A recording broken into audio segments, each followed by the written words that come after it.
नमस्कार दोस्तों, आज हम मैक्स डीएनए सिस्टम में डी टैग कैसे बनाते हैं उसे देखेंगे। सबसे पहले आपको अगर मैक्स डीएनए सिस्टम में किसी डी टैग को क्रिएट करना है तो आपको उसका सिक्योरिटी 9 पे रखना पड़ेगा। तो सिक्योरिटी लेवल अगर आपको 9 पे रखनी है तो ये 0 पे आपको पहले क्लिक करना पड़ेगा। उसके बाद ये जो बाईपास ऑप्शन आप देख रहे हो, इसके सामने जो 9 नंबर है उसे क्लिक करना पड़ेगा और यहाँ पे उसका पासवर्ड डालना पड़ेगा।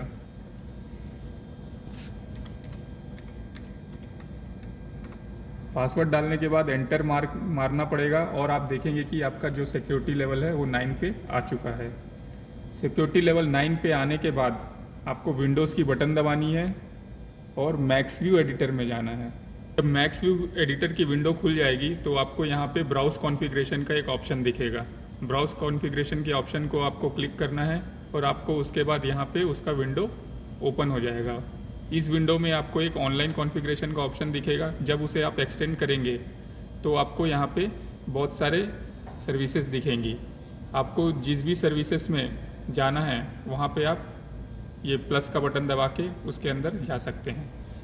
जैसे मैं HIDs बाई स्टेशन चूज़ करता हूँ किसी भी ए टैग या डी टैग को बनाने के लिए, तो मैं इसे एक्सटेंड कर देता हूँ और जिसमें भी आपको डी टैग बनाना है उसमें आप उस स्टेशन में आप जा सकते हैं। जैसे कि मैं जाता हूँ कोल EF में। कोल EF में जाने के लिए आप ये प्लस साइन को एक्सटेंड कर दीजिए और जिस लॉजिक में भी आपको डी टैग बनाना है उस लॉजिक को आप सेलेक्ट कर लीजिए। उसके बाद यहाँ पे आपको ऐड DPU ऑब्जेक्ट का ऑप्शन दिखेगा, इसे आप क्लिक करिए और फिर फंक्शंस में आपको जाना है और फंक्शंस में जाने के बाद आपको डी टैग देखना है कहाँ पर है। तो डी टैग फंक्शन आपको यहाँ पे दिख रहा है, इसे आपको सेलेक्ट करना है और ओके कर देना है और जो स्क्रीन का खाली स्पेस है कहीं पे भी आप क्लिक कर दें।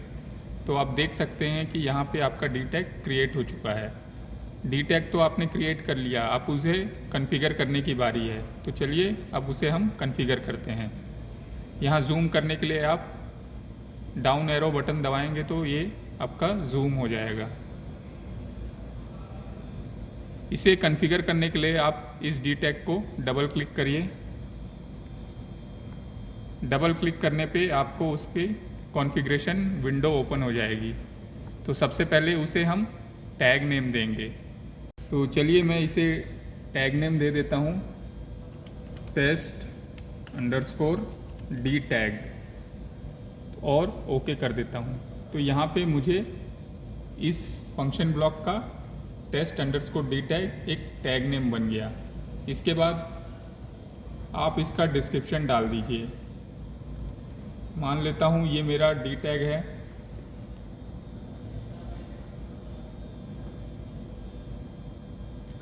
Gate limit switch. तो आपने यहाँ पे डिस्क्रिप्शन डाल दिया गेट लिमिट स्विच। यहाँ पे आप देखेंगे कि इसका लॉन्ग डिस्क्रिप्शन है। लॉन्ग डिस्क्रिप्शन में आप डाल सकते हैं गेट ओपन लिमिट स्विच और ओके प्रेस कर सकते हैं। और इसके बाद आपको काम करना है, उस पर एड्रेस प्रोवाइड करना है। तो इन इनपुट जहां आपको दिख रहा है वहां पे इसका एड्रेस टाइप करना है। अब इस इन एट्रीब्यूट में आपको यहाँ पे डबल क्लिक करना है और उसका एड्रेस प्रोवाइड करना है जहाँ पे आपने अपना कनेक्शन करके रखा है। तो यहाँ पे मैंने अपना कनेक्शन DI7 में करके रखा है और मेरा जो रैक 4 और मॉड्यूल 3 में कनेक्टेड है वो, और इसे मैं ओके करता हूँ। तो आप देख सकते हैं मेरा एड्रेस इस इनपुट के साथ कनेक्ट हो चुका है और अभी इसकी वैल्यू फॉल्स आ रही है। ठीक है, आपने अब इसे एड्रेस जब प्रोवाइड कर दिया है तो आप देख सकते हैं अभी उसका जो इनपुट आ रहा है वो फॉल्स आ रहा है। अगर आप चाहते हैं कि इस इनपुट को आप इन्वर्ट के तरीके से इस्तेमाल करें तो आपको यहाँ एक इन्वर्ट इनपुट दिखेगा। आप अगर इसे ट्रू कर देते हैं जो फॉल्स इनपुट है वो हमारा ट्रू में कन्वर्ट हो जाएगा। जैसे इसे हम करके देखते हैं, मैंने इसे ट्रू कर दिया तो मेरा आउटपुट भी ट्रू हो गया। दैट मीन्स अगर आपका इनपुट फॉल्स आ रहा है तो आउटपुट में आपको ट्रू मिलेगा। मैं नॉर्मल कर देता हूँ वापस से,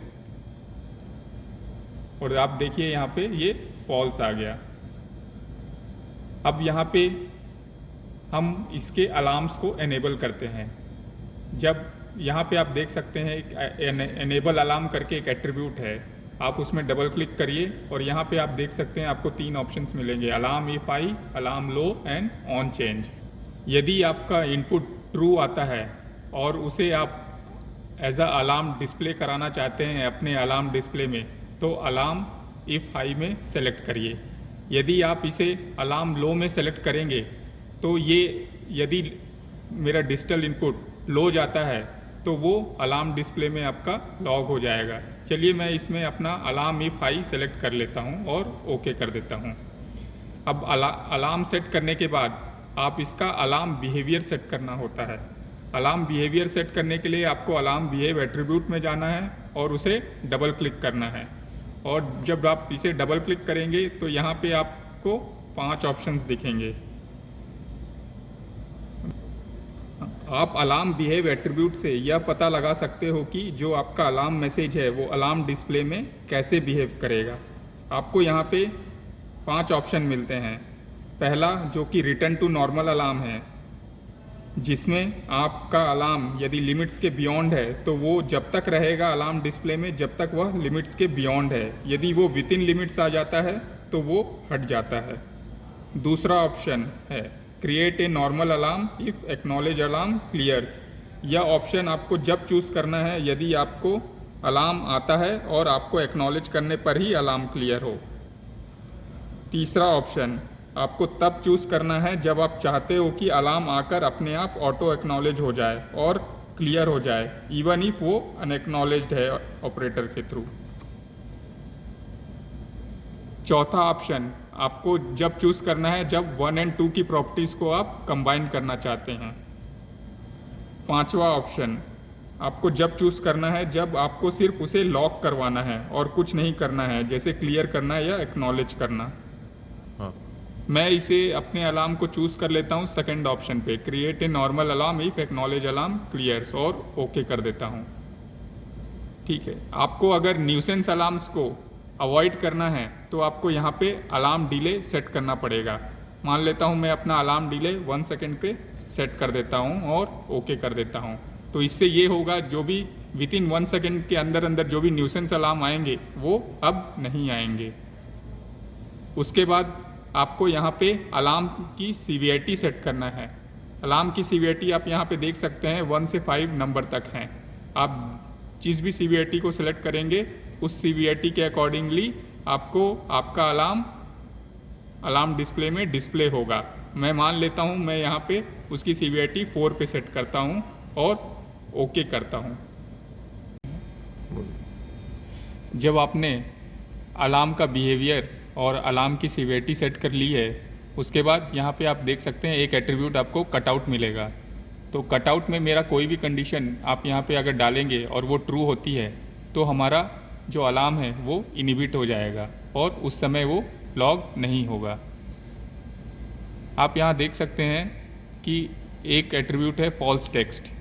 आप यहाँ पे कुछ भी डिस्क्रिप्शन लिख सकते हैं, तो आपका जब ये इनपुट अगर फॉल्स होगा तो उस समय ये डिस्क्रिप्शन आपको उसके पॉपअप में दिखेगा। सेम आपका यहाँ पे ट्रू टेक्स्ट है, जब मेरा इनपुट ट्रू होगा उस समय आपके डिस्क्रिप्शन पे यहाँ पे जो भी लिखा होगा जब वो उस समय उसके पॉपअप में ये डिस्प्ले करेगा। अगर आपको इसे एसओई में लॉक कराना है तो यहाँ पे आप देख सकते हैं कि आपको यहाँ पे एक एसओई का ऑप्शन दिख रहा है, इसको आपको क्लिक करना है और यदि आपको ये इनपुट अगर ट्रू आता है उस समय इसको लॉक कराना है तो आपको ऑन ट्रू सेलेक्ट करना होगा, और यदि ये इनपुट फॉल्स आता है और उस समय उसको आपको लॉक कराना है तो उसे आपको ऑन फॉल्स में सेलेक्ट करना पड़ेगा। यदि कोई भी कंडीशन आए, चाहे ट्रू आए चाहे फॉल्स आए, और आपको उसमें लॉक कराना है तो आपको एनी ट्रांजिशन में क्लिक करना पड़ेगा और यहाँ से ओके करना पड़ेगा। तो आपका देख सकते हैं कि आप SOE ऑप्शन यहाँ पे मैंने एनी ट्रांजिशन पे सेट कर दिया है। इससे आपका क्या होगा कि जो भी डिजिटल इनपुट आएगा, चाहे वो ट्रू आए या फॉल्स आए, वो मेरे SOE पे लॉग होगा।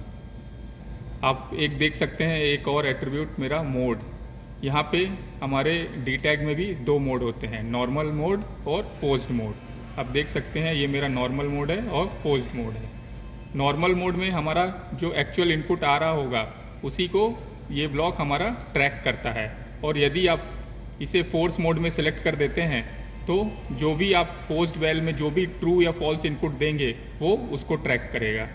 तो चलिए मैं इसे करके आपको दिखा देता हूँ। मैं जैसे कि अभी नॉर्मल मोड में है, मैं इसे अभी फोर्स्ड में करता हूँ।